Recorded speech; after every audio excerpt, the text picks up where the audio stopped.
Olá, alunos! Meu nome é Kathleen Daniele Santos, eu sou arquiteta e urbanista, leciono na disciplina de Técnicas Construtivas, no Colégio Padre José de Anchieta, em Apucarana, no curso Técnico em Edificações. Então, aqui nós vamos acompanhar a nossa primeira aula sobre normas e padronizações, canteiro de obras. Então, aqui na nossa primeira aula, né, nós devemos observar que tudo rege por normas e padrões. Projetos, né, em si regem normas e padrões. Então, aqui no canteiro de obras é também regido por normas e padrões também, né? Então, aqui nós temos algumas normas básicas para canteiros de obras, tá? O profissional, ele deve estar em pleno conhecimento sobre as normas que regem o canteiro de obras. Então, o profissional, ele deve buscar sempre o conhecimento das leis e normas que regem. Então, aqui no caso, olha só, eu coloquei a norma NR18 do canteiro de obras, né? Condições e meios de trabalho na indústria, na construção civil, a resolução número 58, que é as atribuições do técnico em edificações segundo o Conselho Federal dos Técnicos Industriais, o Código de Obras do município, que varia de município para município, e a norma regulamentadora número 24, que é da Guia Trabalhista, tá? Essas são algumas normas pontuais, tá? Para dar início à nossa obra, mas existem N leis, N padronizações, tá? Que nós vamos estudar conforme as aulas forem passando. Então, um exemplo aqui que eu tenho, por exemplo, da norma regulamentadora NR24 dentro do Guia da Trabalhista, vai dizer sobre o canteiro de obras. Então, lá no Guia Trabalhista, existem a norma sobre o canteiro de obras, né? Algo bem específico. Então, ó, lá diz assim: o desenho do canteiro de obras e as disposições do maquinário dependerá da dimensão da obra e do número de trabalhadores no canteiro. Então, o canteiro de obras ele vai variar de canteiro para canteiro, vai depender da construção em si, vai depender do número de funcionários, vai depender da necessidade, né? Então, assim, por exemplo, um exemplo aqui, ó, uma obra que exista 10 trabalhadores, poderá existir uma instalação sanitária, separadas por sexo. A partir de 20 trabalhadores, é obrigatória a instalação de mictórios, um para cada 20 trabalhadores. Então, assim, no canteiro de obras, onde exista 10 trabalhadores, é necessário o banheiro ser separado, sexo feminino e sexo masculino. Agora, a partir de um canteiro que tenha 20 trabalhadores, então há necessidade de ter mictórios, tá? Então, assim, isso vai de profissional para profissional, né? Ele tem que observar a necessidade peculiar do seu canteiro. Então, ele vai até a regra, até a lei, até a norma e busca adequar o seu canteiro à norma e à lei que rege, tá? Ok? Então, uma forma de seguir essas leis e essas normas de uma maneira bem segura e categórica se instrui ao profissional, né, fazer um layout do canteiro de obras, né, que é onde ele vai conseguir organizar a equipe, organizar o material, né, e organizar os maquinários e organizar as etapas de obra. Então, nesse exemplo aqui que nós temos do Gabriel Aragon, né, desse autor, ele colocou que ele dispôs, né, dos itens do material, do canteiro de obras.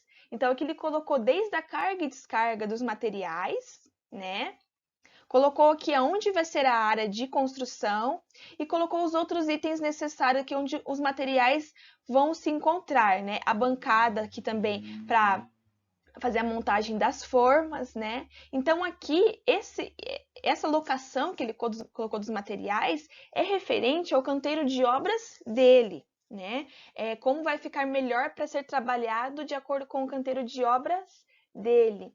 Então essa forma de trabalhar do canteiro de obras que vai ser conversado com o mestre de obras também se refere à tecnologia, à técnica construtiva que será utilizada. Se for bloco estrutural, vai ser uma maneira de trabalhar. Se for steel frame, wood frame, vai ser outra maneira de trabalhar. Se for laje nervurada, né, então assim, as disposições do material e do maquinário têm que ser colocadas e organizadas de acordo com a necessidade do canteiro e da técnica construtiva que será abordada, tá? E um local bem organizado de trabalho, além dele ficar melhor para trabalhar, ele tem algumas vantagens, né? Por exemplo, como tudo é organizado, o mestre de obras vai ter controle do material que está sendo utilizado, ele vai ter controle dos funcionários, o que cada funcionário vai estar exercendo naquele momento. Então, ele vai ter assim, um melhor aproveitamento do dia de trabalho e ele também vai ter um controle do desperdício de material, né? Quando tudo é colocado de forma muito bagunçada, foge do controle saber o que está sendo utilizado e o que está sendo desperdiçado e o que ainda tem de material, né? Então, cabe ao profissional conversar com o mestre de obras e ver a melhor forma de trabalhar naquele local, tá? Aqui eu coloquei um item, tá? Sobre a área de vivência. Vamos voltar aqui. Com relação ao layout, né? No layout, vocês podem observar lá que tem uma área de vivência, né? Pro trabalhador. No layout mostrado anteriormente, pode observar lá que é um local apenas com copa e um local onde vai estar assim, material assim de alimentação dele, né? Então, o que vai acontecer? Dependendo da obra, vai necessitar de uma área de vivência maior, né? No caso ali, o básico que tem que ter é um local para ele se higienizar, ele tem que ter um local para se alimentar e um local para descanso. Porque tem trabalhador, né? Tem pedreiro, tem eletricista, principalmente os pedreiros, que vão estar em contato principal ali de início no canteiro. Ele vai ficar o dia todo na obra, desde manhã até de tarde, né? Exercendo a sua função. Então, os itens básicos têm que ter de higienização e local para alimentação dele. Então, aqui eu coloquei uma área de vivência para um canteiro maior, para vocês verem como que funciona. Tem que ter um refeitório, tem que ter banheiro, tem que ter um local de descanso e tem que ter um local para higienização, como está ali esse homenzinho aqui utilizando o tanque, tá? Então, o canteiro de obras, a lei que rege o canteiro de obras e as normas que regem é um item muito peculiar e particular de cada canteiro. Tá? Então, assim, o projetista, o técnico de edificações, ele tem que ficar, assim, a par, né? Ele tem que ter pleno conhecimento de como vai funcionar a sua obra, entendeu? Para ele saber qual lei a obra dele vai se encaixar, qual lei de canteiro de obras a obra dele vai se encaixar. Então, o que acontece para ajudar a organizar o canteiro, né? Eu faço assim, eu projeto juntamente com o canteiro de obras, como vai ficar colocado tudo ali os itens, junto com um fluxograma, né? Então, ali pelo fluxograma, eu vou dispor esse material para vocês também, tá? Esse fluxograma, ele tem que estar ligado diretamente tudo que vai ser trabalhado na obra. Da mesma maneira que um projeto de uma casa, ele tem que ter um fluxograma, né? No canteiro de obras ele também vai existir um fluxograma, né? Podem observar nesse slide que a área de construção está ligada em tudo o que será trabalhado, né? Na obra. Ali eu coloquei, né, os elementos prioritários da construção, que é a carga e descarga dos materiais, os equipamentos e maquinários estão diretamente ligados à área de construção, né? Tudo está ligado diretamente à área de construção.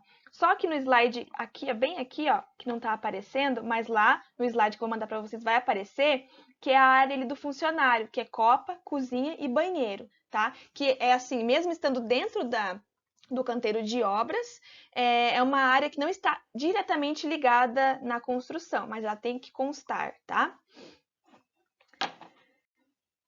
Então, aqui está a bibliografia básica dessa nossa primeira aula.